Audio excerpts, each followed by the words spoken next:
Hello and welcome to Nirmal Bang, ladies and gentlemen. I'm Hiral Dadia. We have with us Ganesh, promoter at BigBasket, serial entrepreneur, GrowthStory.in joining in. Welcome to the show, Ganesh, and always a pleasure to speak to you. Uh, Ganesh, my first question coming to you over here is a lot of things that have changed on the back of the pandemic, the way businesses operate, the way of doing business has changed.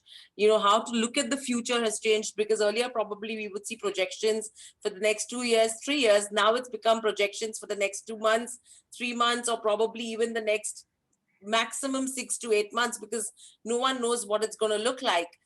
What has been your assessment of how things have changed? Yeah, happy to be here, and thanks for having me on this forum. So clearly, it's a cliche now to say it's a once-in-a-century pandemic. Once has become twice, and we have had second wave of lockdown. We are starting at third wave. So there is nothing that prepared us for what's happening here. So the world has changed very, very unpredictably.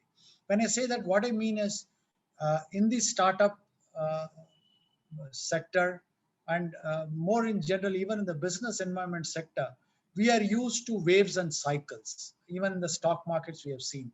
So therefore, and that we have handled, whether it's in the startup world, whether it's a dot-com boom and dot-com bust, or it's the Lehman Brothers blowing up, or September 11 and change in the world post September 11, what happened in the US. We have taken all that in our strides, and cycles of up and down has also been taken in the stride. It has not been an issue, but this is something completely unpredicted and unexpected that has hit us. So the way I see it is there are three kinds of businesses that we are uh, witnessing. One obviously is business that has got decimated because of the pandemic, right? Structural change, whether they will recover, to what level they will recover at all that are big question marks. So those are the worst affected one. That's the first category. If you take, for example, entertainment parks or cruise lines or even movie theaters in an enclosed air-conditioned environment where hundreds of people congregate, those how they are going to recover and how it's going to come up has become a challenge. Okay, right? That's one sector of business. The other sector on the extreme positive side are businesses that have got a huge tailwind because of the changes in consumer behavior, because of perception. They've got a big uplift. Whether you look at online shopping, e-commerce, e-grocery, BigBasket is one of our companies, or healthcare per se. Most of the healthcare models, and I'll talk a bit about parts of those which I got affected. They have got a huge tailwinds because people are a lot more concerned about hygiene, about sanitation, about health, about nutrition, about immunity building, and in general concern with healthcare. That's the second category which have got a very positive impact. Or for example, we are talking now on Zoom. Businesses like Zoom or teleconferencing, video conferencing businesses have got that. And the third is somewhere where it's in between, where because of the lockdown, because of the current situation, they have taken a bad hit. But structurally, it is not like the first category that it will not come back. It will come back, it will come back, but it will come back maybe slightly slower. It will take a few months, it will come back because people will need those goods and services. But currently it's on a pause. Okay, right? So depending on which of these three uh, you are facing various challenges and opportunities. On the greenfield side, there are multiple new opportunities. Any crisis throws up, even this particular crisis, because suddenly the people's thinking has changed, consumer behavior has changed, almost like what demonetization did to the Paytms of the world or the fintech payments of the world, because it forced people to abandon cash and use digital means. What demonetization did was accelerated digital payments by 5 to 10 years. Similarly, because of the changes in consumer behavior, new businesses that rely on the new method of thinking, new change consumer behavior can come up. One automatic example is things like nutrition, health, building immunity. Okay, right? have all come into center stage now. So people are going to buy a lot more of these products, worry about a lot more of this. Almost like on a transactional level, the way sanitizer sales and mask sales went up.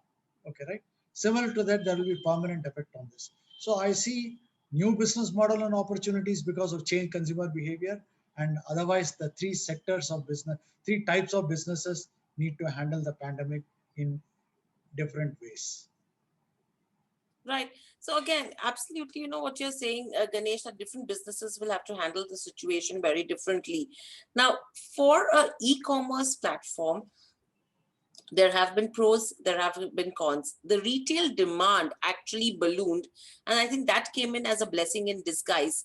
I think, you know, for me, if I have to look at the situation, probably the growth that I would have seen for e-commerce platforms, say 3 to 4 years down the line, that's come in early. So that's been something which is a positive. However, taking the challenges into consideration, how has the industry met those challenges to pivot to a just-in-time delivery model? Because yes, there were logistical challenges. I mean, there were shutdowns. There was cross-border, shutdowns that we were seeing as well. So, taking all of that, what have been the positives for e-commerce and what have been the negatives? Yeah, so very clearly at the macro level, the impact has been positive because people have not been able to go out of their homes. Uh, the shops have not been open or open for a limited time. There have been distinction between essential goods and non-essential goods in terms of what is allowed. All of that ensured that e-commerce, like you said, 3 to 4 years, but I think it's even more than that. We have accelerated e-commerce by 5 to 10 year kind of a time frame. I mean, just as an example, in BigBasket, we had Shah Rukh Khan as bad brand ambassador, and we used to have television advertisement, high decibel television advertising with Shah Rukh Khan as brand ambassador. Despite that, the adoption of e-commerce or specifically egrocery or BigBasket has been only a single digit fraction because consumer behavior is very difficult to change. People are used to buying fresh fruits and vegetables, going to the shop, touching, feeling, like the way we do with bindi or lady's finger. We break the rear end of the lady's finger to see if the vegetable is good or not. None of it you can do on e-commerce. So there has been a lot of resistance to change in consumer behavior, not only in India, even globally. It's a small single digit percentage penetration of e-commerce, yeah, specifically e-grocery. Now, because of the pandemic, that has got accelerated. There is no choice. People have tried. So what has happened? The demand has gone up by anything between 5x to 10x times, 10 times the normal demand, which is why I say it's a 5 to 10 year acceleration of new users trying, which did not happen despite Shah Rukh Khan and high decibel advertising. Now that is a big positive, that you got reluctant users who otherwise would not change their behavior to adopt e-commerce. That's a great news for it. Obviously, on the dampening side, unfortunately, because it is not like it's not like Amazon AWS or a SaaS software. You cannot just increase the server capacity or memory capacity and serve suddenly 10 times the users. Okay, right? Which is possible in case of Zoom, for example, or possible in case of an online publication. If an online publication gets 10 times more traffic, all that they need to do is to increase the speed and increase the server capacity to be able to serve. Whereas e-commerce or BigBasket cannot do it. How do I increase 10 times the warehouse capacity? How do I increase the delivery boys 10 times? How do I increase the trucks 10 times? Correct. So all of this is challenged because it is not a pure software. There is a physical brick and mortar element involved. In fact, it's more than 50% physical brick and mortar element, whether it's supply chain, whether it's, you mentioned cross-border purchase of items, warehousing, storage, picking, packing, and delivery. So that has dampened the ability to be able to meet the full increased demand. So that's a negative. But slowly people have ramped it up.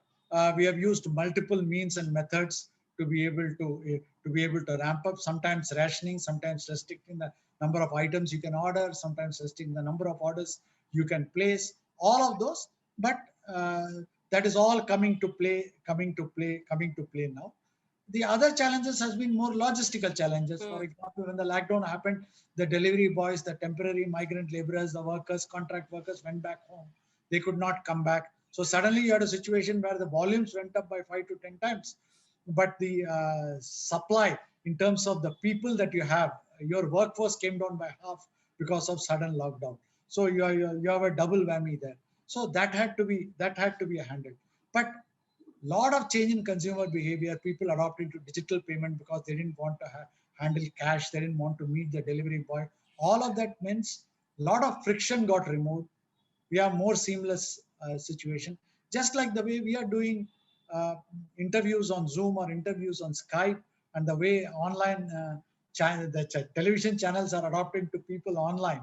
Earlier it was impossible. I used to get people, crew coming to my house to record because the quality of the recording was very different when we were doing physically. Now it's no longer so. On online in Zoom, you can have as good a experience. So a lot of changes, mostly positive, to be able to overcome, and many of the negative bottlenecks, people have learned how to work around that, and which I think will stand us in very good stead, unless you happen to be in one of the businesses that have got badly affected. Right. So overall, for the sector as a whole, yes, there are new models that have been adopted as well, taking the situation into consideration. A lot of opportunities that came up as well. But did all of this come up at a higher cost for this segment? No, so actually, it did not come up at a higher cost for this Hmm. segment because the other alternate channels, whether it's physical brick and mortar, or in case of food aggregators like Zomato and Swiggy, for example, the fact that the restaurants are closed, the bars are closed, all of that meant people's choices were limited. So the only available channel, which is the online channel or aggregator channel, whether it's e-commerce or food aggregator or online for cloud kitchen and all of that stuff, got a disproportionate attention and disproportionate traffic. So the cost of acquisition of the customer for these channels actually came down. Now the key question really is, when things go back to normal, will the cost of acquisition go up, or will the costs uh, go up but maybe still remain at a level lower than previous level? Those are questions that still need to be answered.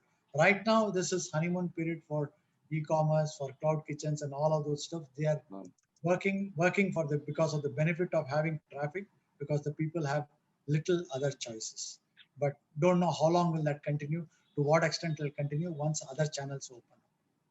Right. So is it right to say that the growth that we would see for e-commerce is mainly right now going to be pent-up demand, and there could be some bit of relaxation that could be happening once things start opening up? Yeah, so we did see that in the first wave also. When the lockdown happened, suddenly the demand went up. But when the lockdown got eased, and over the period of the year, we did see tempering from the peak demand. But the good news for the sector is, even then, because like I mentioned, new users who were reluctant users had to force to use it. Many of them stayed back. Some of them went back, but many of them stayed back. So the new level of demand for e-commerce post first lockdown easing was lower than the peak, but still was at a higher than pre-COVID days. So Mhm. same thing would happen now. That it will come down, but it will come down and settle down at a level which is higher than before, which is good news. Mostly coming out of new users who have been forced to try, and once having tried and tasted the ease and frictionless experience, they will continue to stay back. Right. And Ganesh, with this, what happened is a lot of modern trade players have started to gear up their online deliveries, right? So there are two different entities which are operating. One which has only a digital presence, one which has a physical presence in terms of stores, and they are ramping up their deliveries as well and their e-commerce portals. So how big a challenge are those to the actual digital e-commerce platforms? Yeah, no, that's a very good question, because one of the things that the pandemic has resulted in is the entire concept of digital transformation, or adoption of digital technology internet, digital tools to be able to conduct your normal brick and mortar business. So whether it is normally corporates, the way corporates operate, the way traditional industries and sectors operate, whether it's infrastructure, steel or cement, the way those companies operate, or like we mentioned, the brick and mortar retailers operate, they all have been forced to adopt, to use a jargon, digital transformation. That means how do they do things more digitally, whether it is collaboration, whether it is working together, whether it is work from home, all of those has happened. And that has been forced, literally forced on companies and on retailers. So we do see, and we will see, continue to see lot of these hybrid business models. People who have been purely brick and mortar, people who have been non-digital will use digital means and methods, one, to operate themselves more efficiently and better because they have learned that without any choice, they are forced to learn it, and two, in order to meet the customer demand, because like I mentioned, customer expectation has changed. You are no longer going to stand in a queue in a bank branch or stand in a queue in a airline counter or a railway counter to book your ticket. You're not going to do that because you got used to booking it online now and you see the convenience. Therefore, there is no choice for brick and mortar retailers to but to adopt to the increased demand and need for the consumer to have better, frictionless, smoother experience of purchase. That is what they're going to do. And which basically means they need to be able to go omni-channel. While they will give the convenience and comfort of people coming into the store to do that, they also equally well need to be able to, like you mentioned, deliver the goods home, or let the customer come and order, but the delivery be done home, or other way around, that let the customer come, see it online, see the goods online, choose the goods online, and maybe come and pick it up. So all multiple combination of discovery online, but actual purchase in the store, or actual purchase online and pick it up from the store. Okay, right? Or see what is available online, shortlist, and then come, and in case of fashion goods, actually try it out. But they will now no longer spend 2 hours trying to try out various things. They would have shortlisted 4 items, come to the shop, spend a small amount of time trying the 4 items, because now again, shop is air conditioned. They don't want to mix with people. There are concerns about third wave and all of those. But instead of what they would have done, shopping of a 2 hour experience, now will become 10-minute experience to try. So, and from the retailer's point of view or a shop owner's point of view, they need to adopt to this new change behavior. Unless they are able to give all the combined omni-channel, digital and physical experience to the consumer, they will lose the consumer to somebody else, which means new tools, new software, new methods. Fortunately, all of those are gearing up to be able to available to be able to provide that to the consumer. It will be a greatly varied shopping experience in the coming years than what we have ever imagined in the last year. Right. And that's an interesting point that you've made as well. And with this, Ganesh, I was reading a report by Redseer Consultancy which said that e-grocery will be around 3% of the total grocery opportunity by 2025, by when the market size will be approximately around $24 billion. Do you think 3% is still small, taking into consideration how fast things are moving? Any estimates that you have? Yeah, so 3% seems to be slightly on the lower side, but I mean, obviously, I have vested interest, so I'm an interested party. So from my point of view, it will grow. But what is more important is whether it's 3 or 5 or 7. It's not going to be 20%, because I mean, we have seen that in US too, right? Uh, it will, to me, I expect it to go much beyond even 10% range in the coming years. But that again is my guess, because of the pandemic. Otherwise, I would, without the pandemic, it would have been in the single digit range for decades to come, because that's what we have seen in the US. But the size of the market is very, very large, and what will make it actually grow is not one single sector like e-grocery. Grocery is a large sector, so you will see multiple models, and already you can see this. If you see US or Europe, for example, there's a company called DoorDash in the US, $45 billion valuation. giving instant grocery, okay, right? Last mile delivery of grocery. Now, Amazon is not the biggest, okay, right? Correct. So you will have models like e-commerce model, national warehouse, centralized warehouse, overnight shipping, delivering from one or two or four warehouses across the country. That's a traditional e-commerce Amazon Flipkart model. So that is one. Then you have models like BigBasket, which is based on dark stores, which is based on smaller local warehouses, because fresh fruits and vegetables, you can't have national warehouse for fresh fruits and vegetables. So you will have local warehousing, you will have dark stores, you will have neighborhood warehousing, small stores, and delivered quickly from there. That's a second model.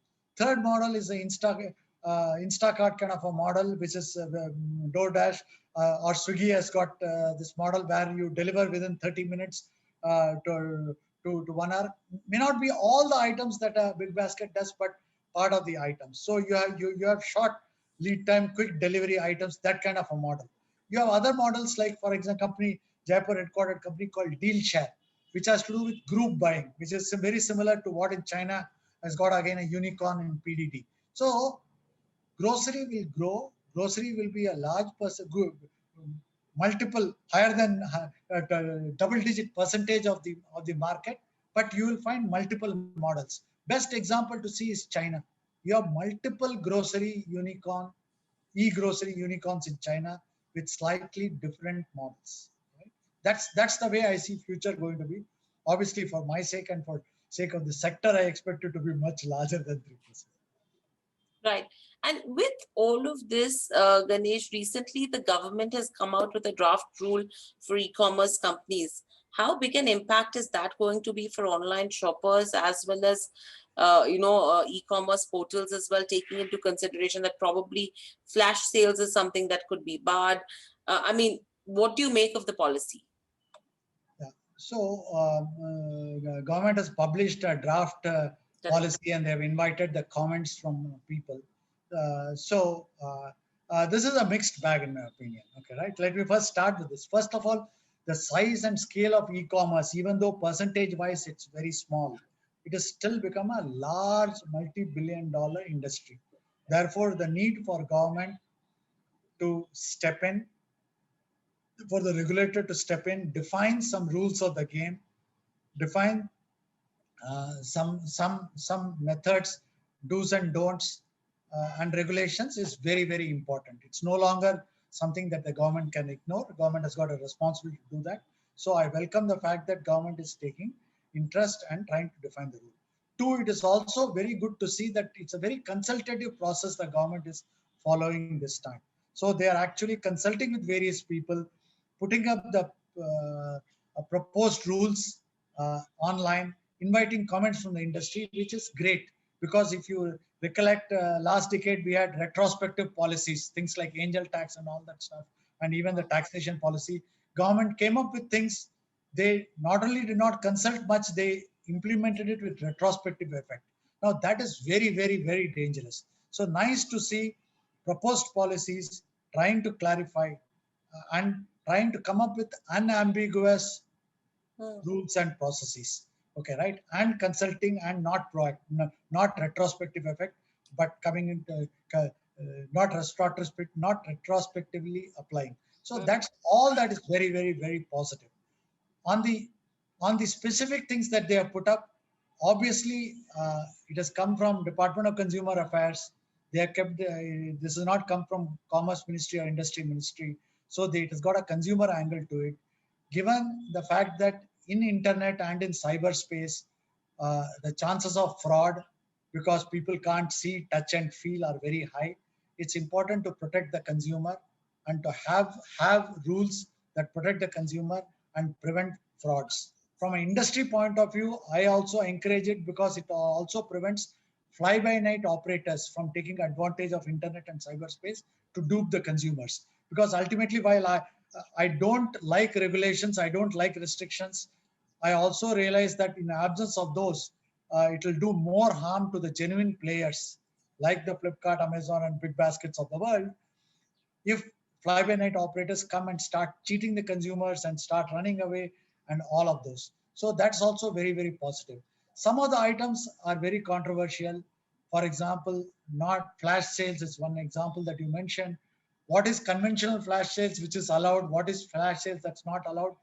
These are very difficult to define. And I don't think it is government's job or government thing to be start intervening on how it is done. Similarly, they're saying discount should not be there, or discount should be controlled, discount should not be there. They should do the level playing field for sellers. Now, this is not government job. The market will determine. The best man will win. You protect it from fraud, protect the consumer, give a grievance mechanism, addressal, have a nodal officer. All those are fine. You can't say that I'm on the internet, therefore I will not have an officer of the company, not responsible. All that is fine. But trying to over-regulate it has got a danger that it will go into license Raj, where it will create Absolutely. more harm than good. I'm not saying it might, I'm not saying it will, but But it might. So that's the danger. So we need to balance both to be able to do it. But for government to step in and define is very important.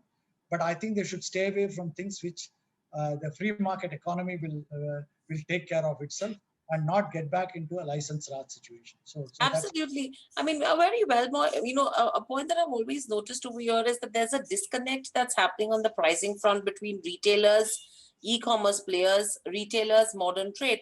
However, they've not been able to understand one thing is that e-commerce players, probably even modern trade, they're actually sitting down to play a volume game and not a margin game as such, right? So that's where the differential comes in terms of where pricing is concerned, and that should be well taken. Yeah, no, absolutely. I think you hit the nail on the head. I mean, pricing is always determined by the supply, demand, by consumer, and by the market. Hmm. I mean, we have seen in the past also there are people who have done predatory pricing by using normal restrictive trade practices and competition commission. Apply all those rules like the way you apply to a normal brick and mortar standard industry sector. It is all these institutions like monopolies and restrictive trade practices, or what is now called as competition commission of India, have always been there, have always been regulating. Apply those normal principles. That is nothing special to e-commerce. Now to say that you can't give discount, you can't do that, that's absolutely unfair. It's not correct, because yes, foreign capital is coming in. It is being used to discount. The consumers in India are benefiting. The sector is booming, therefore creating more employment. All the gains, whether it's employment or it is discount or it's convenience, is being enjoyed by Indian citizen. So let it be. Trying to equalize it. There has never been equality. See, consumer behavior keeps changing. Earlier, you used to have only kirana stores. Correct. Then modern trade came up. Then large decathlon metro cash and carry came up. They started giving huge discounts. Even today, DMart, which is a brick and mortar listed entity, gives great discounts for people. Kirana stores get affected. So government job is not to start doing all this. Then after modern trade, malls came up. People going to malls to purchase. Now you cannot go around restricting, saying that you cannot have malls, you cannot have the convenience of malls, you cannot have convenience of modern trade, you cannot have this. That is never going to work out. Yes, come in. Competition Commission should play its role. Restricted trade practices should play its role, but don't question discounts like this. So that I hope better sense prevails on where should government focus on, where should free market forces operate. Absolutely. And very lastly, Ganesh, with regards to where the startup industry as a whole is concerned right now, how has the environment been in the last 12 to 18 months in terms of valuations as well as from the liquidity and the funding aspect? Yeah, so here it has been a mixed bag. Obviously, there are very few sectors or companies uh, that have had huge tailwind, whether it is e-commerce, as for example, or edtech, for example, or fintech, for example. They have seen huge bump up in valuation because pandemic has really helped them. Okay, right. So those sectors have benefited, and in those sectors, very specifically, the top few companies have garnered huge amount of funds, right? And that has been very high polarization. It's almost like, top 2% of the companies have garnered maybe 90% of the funds that existed. So that has been one aspect of it, in terms of sectors that have benefited. In that, top leaders have had huge gains from it. On the negative side, uh, because of the pandemic and especially now second wave, the investors are slightly wary of how long is it going to last, what's going to be the, is there going to be a third wave, and what will be the new normal post this. So people are taking a wait and watch approach for every other sector. But the good news is the money is there. Funds have raised money. They're sitting on a lot of capital which needs to be deployed. So after this uh, pause phase is gone, after the knife has fully fallen, people don't want to catch a falling knife. They will rather pick it up after it has fallen down. So I expect a lot of money to come in, okay, to multiple sectors and multiple companies, more broad based. But we'll have to wait and watch. Right. But Ganesh, I have a counter argument over here. This is the time when a lot of brilliant ideas need the money to grow, to evolve. And at that point in time, when there are funds available, if it dries up, a lot of them will die. How do we solve that problem? Yeah, that unfortunately uh, is a problem. Okay, right? Because there is a paralysis by analysis, or people don't want to catch a falling knife. They don't want to take the risk. The amount of pain in the business community, small and medium enterprises, and even startup is humongous because Correct. people don't want to do it. So people, companies will die, are dying if you are not able to keep your head above water. Okay, right? If you are able to sustain and survive, then when things open up, you will be one of the few people standing. So you will come out stronger. Okay, right? The weaker player will die. Just like in any kind of calamity or crisis, you will find that weaker player will die. That is what unfortunately is happening now. I don't have an answer to your question. Okay, right? Other than saying that companies should just try and hunker down and see how to survive this Survive. time. Survive this time. Unless you are one of the rare ones who are lucky to be in a company with a tailwind. Right now, don't worry about anything else. Just survive. Just like with human beings. Okay. Just keep your health. Ensure that you don't get into ICU. Okay, right? That's it. Don't worry about anything else now. We will build it up later. Absolutely. I think survival for the new is going to be the key from here on as well. Thank you, Ganesh, so much for joining us on the show. Always a pleasure to speak to you. Great insights. I hope you enjoyed the conversation as well. Stay safe. Thank you and speak to you soon again. Thank you. Subscribe to our YouTube channel for in-depth interviews of India Inc. and press the bell icon so that you do not miss our updates.